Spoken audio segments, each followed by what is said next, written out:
the club room here in downtown Condors town. Excited for another Mission Bank memory. Ryan Holt with number 55, Kevin Truelson, the all-time leading point getter for a D-man for the Condors. The 25-year history. Kevin, thanks so much for joining us. All right, thanks for having me. Now, let's start with what you've been up to post-Condors career. You've been in the community, active in the community, and a lot of different jobs here over the last couple of years, but what have you been up to? Yeah, so working for the city now, just been kind of bouncing around Bakersfield, checking in on a couple of things here and there, doing a lot of coaching of little kids, specifically, girls my daughter's age have kept me pretty busy. So between work and sports, it's kind of two full-time jobs. As an alum, how have maybe the relationships that you developed as a player kind of impacted your post-playing career? Because a lot of guys have stayed here in Condors town, and it's through those connections that you've been able to gain employment and really make a life here in Bakersfield. Yeah, I mean, the city of Bakersfield has been great. I think a lot of players have stayed in Bakersfield, and that says a lot about the city. I think that you don't see that a lot of places that aren't, major hockey market cities where these players might stay or stick around, or, cold cities in Canada or in the Northeast. I mean, I think here, being out in California, in Bakersfield, where you're upward to 115 degrees in the summertime, is, you could field a pretty good alumni hockey team. That says a lot.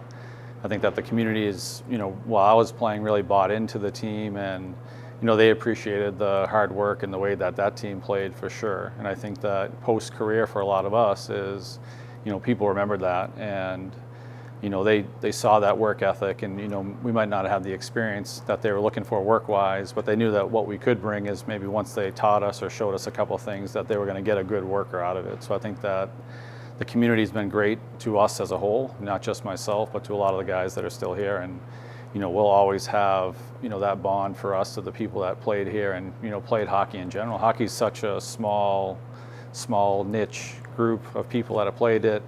You've played against a lot of these guys and, different places, against them, with them. It kind of comes full circle. So it's a small community there.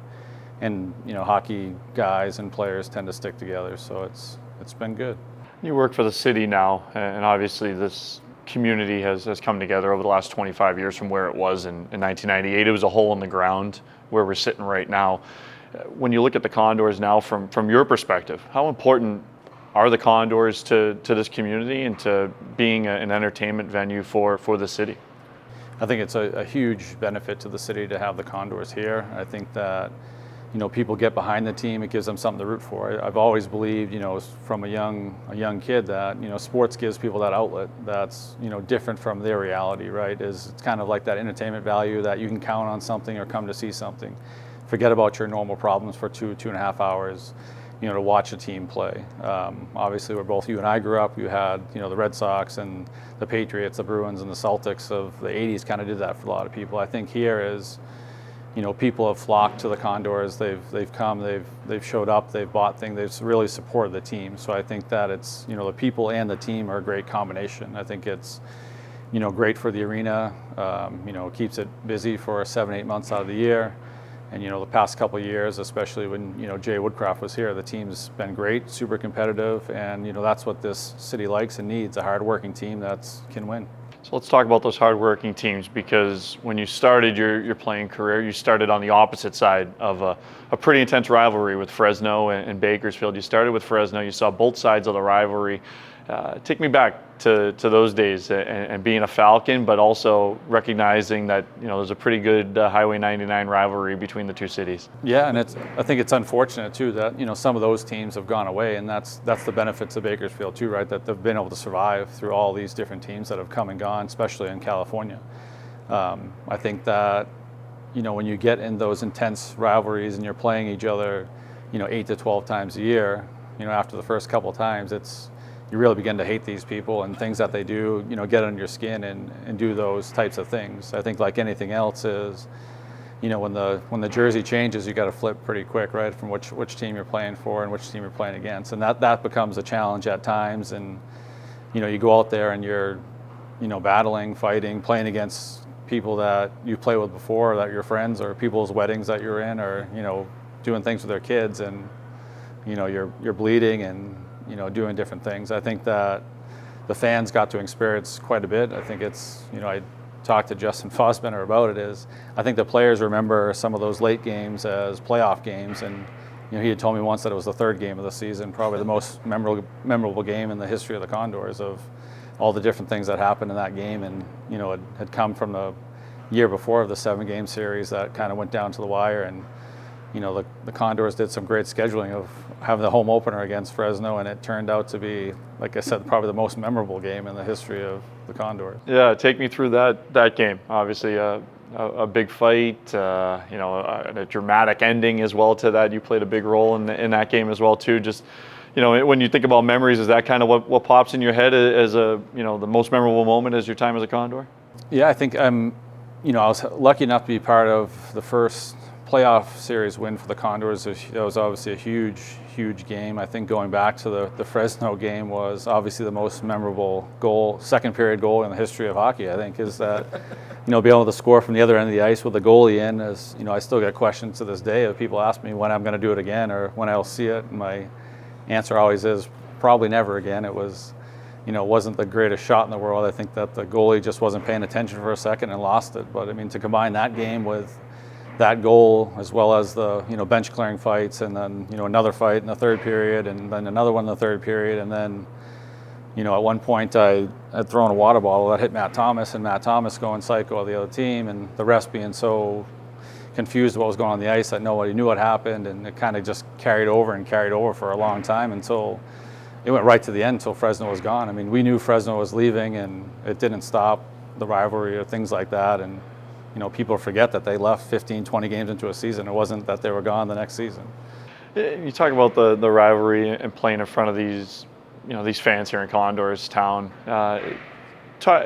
Post Condors career, is that something maybe that you miss the most? It's hard to replicate kind of that adrenaline rush, that feeling of getting suited up and going to battle with a lot of your friends every night. Yeah, I mean, absolutely. I think it's hard. That's a hard feeling to replicate, and I think a lot of athletes have that issue when they leave. I think specifically a place like here where you had the consistent fans coming out supporting you, whether things were good or bad, as you have that of people cheering you on, hoping you do good.